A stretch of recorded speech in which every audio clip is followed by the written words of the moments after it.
Hi students, welcome back to the video tutorial of business regulation. Today we are going to discuss the topic free consent. It is one of the important element of a valid contract. A contract without free consent is voidable contract. So we can say that free consent is the term which is very important in every contract. To make a contract valid, not only consent is necessary, but the consent must be free. Section 13 of the Indian Contract Act defines consent as two or more persons are said to be consent when they agree upon the same thing in the same sense. I underline two or more persons agree upon the same thing in the same sense. This is free consent. So, consent involves identity of mind or consensus addendum. That means agreeing upon the same thing in the same sense. So, we can say that consent is said to be free when it is not caused by coercion, undue influence, fraud, misrepresentation and mistake. Consent obtained through any of the above mentioned means is not free consent. In the first four cases, that is coercion, undue influence, fraud and misrepresentation, consent is present but it is not free. But look the last one, that is mistake. In mistake there is no consent at all. There is total absence of consent because there is no identity of mind. So, once again we can say that a consent is not free when it is obtained through coercion, undue influence, fraud, misrepresentation and mistake.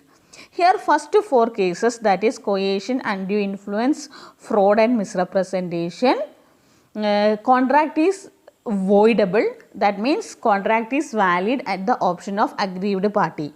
If aggrieved party has no problem to continue with the contract, then the contract is valid, otherwise it is void.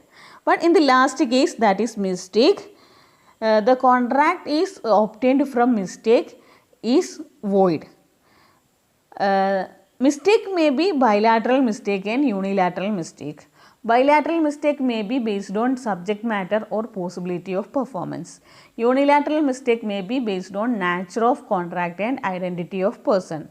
Now we can discuss each point in detail. So the first case is coercion. Section 15 of the Indian Contract Act deals with the coercion. So what is coercion? Coercion is committing or threatening to commit any act which is forbidden or against the Indian Penal Code, or the unlawful detaining or threatening to detain any property to the prejudice of any person, whatever with the intention of causing any person to enter into an agreement. Once again, coercion means committing or threatening to commit any act which is forbidden by the Indian Penal Code, or the unlawful detaining or threatening to detain any property of another party. In simple language, we can say that when a person is compelled to enter into a contract by the use of force by the other party or under threat, it is called coercion. So, the main aspect of coercion includes committing or threatening to commit any act forbidden by Indian Penal Code and unlawful detaining or threatening to detain any property. This is the example of coercion. Here one person threatened other person for getting the job. Now we can discuss the situation where consent is coerced. So the first case is when someone obtained consent from another person by committing an act which is forbidden by or against the Indian Penal Code. It is a clear case of consent through coercion. For example, X threatened to kill Y if he does not agree to sell his diamond ring for rupees 1500. This is coercion because threatening to kill is forbidden by Indian Penal Code. So, this is all about first case, that is committing or threatening to commit any act forbidden by the Indian Penal Code. Now, the next case is unlawful detaining or threatening to detain any property. Detaining the property or threatening to detain any property is also come under coercion. In this case, law never treat the consent as free. For example, an agent refuses to hand over the books of accounts relating to the business to his principal unless the principal releases from him all liabilities. The principal permitted a release deed as demanded. So, this release deed is obtained by coercion and therefore it is not binding or it is not a valid contract. Now, next case is intention of causing any person to enter into an agreement, which means coercion must be done with the intention of causing another party to enter into a contract. Now, next is coercion can be applied either by a party to the contract or even by a stranger. It should be noted that the coercion may be applied against a party to the contract or even other person. That is, even by a stranger to the contract can make a coercion. For example, X and Y are planning to enter into a contract, but X is unwilling to do the contract at this moment. At that time, a third person, Z, threatened to kill X if he does not enter into the contract with Y. But all these matters between X and Z are not known by Y. X out of fear enter into that contract with Y. Here the consent has been caused by coercion. That means between X and Y, Z is a third person. He threatened X to commit a contract with Y. So, this is a clear case of coercion. So, out of this coercion a contract is made, but this contract is not a valid contract. Now, the next aspect is the place of coercion is immaterial, which means there is no importance in place of coercion, it is immaterial. So, these are all about cases where consent is not free or consent is coerced. Now, next we have to find out an answer for the question that whether threat to commit suicide is a coercion.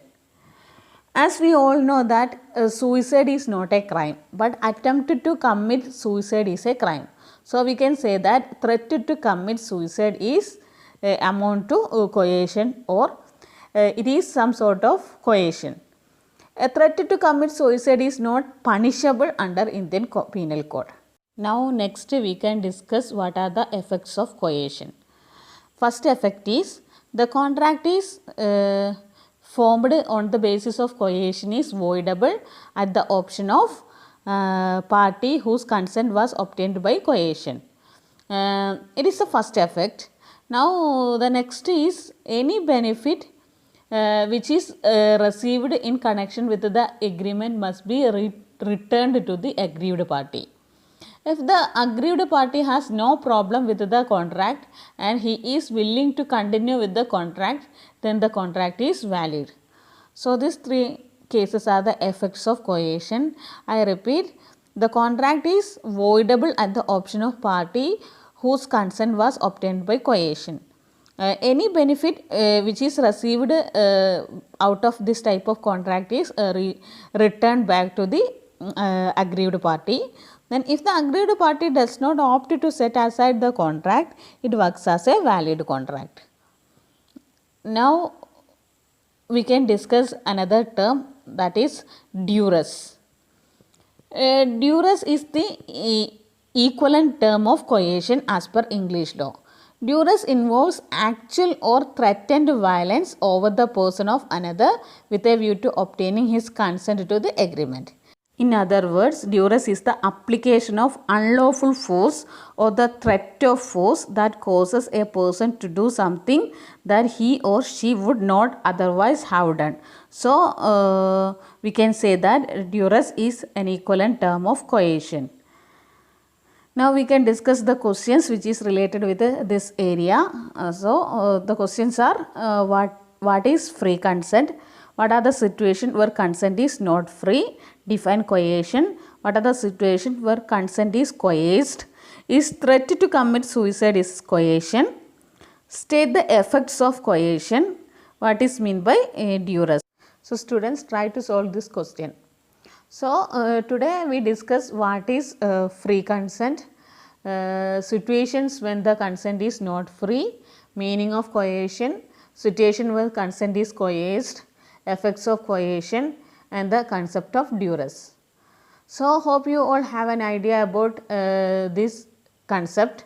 Now, we can wind up this session and we can discuss the remaining portion in the next class. Okay, bye students. See you and take care.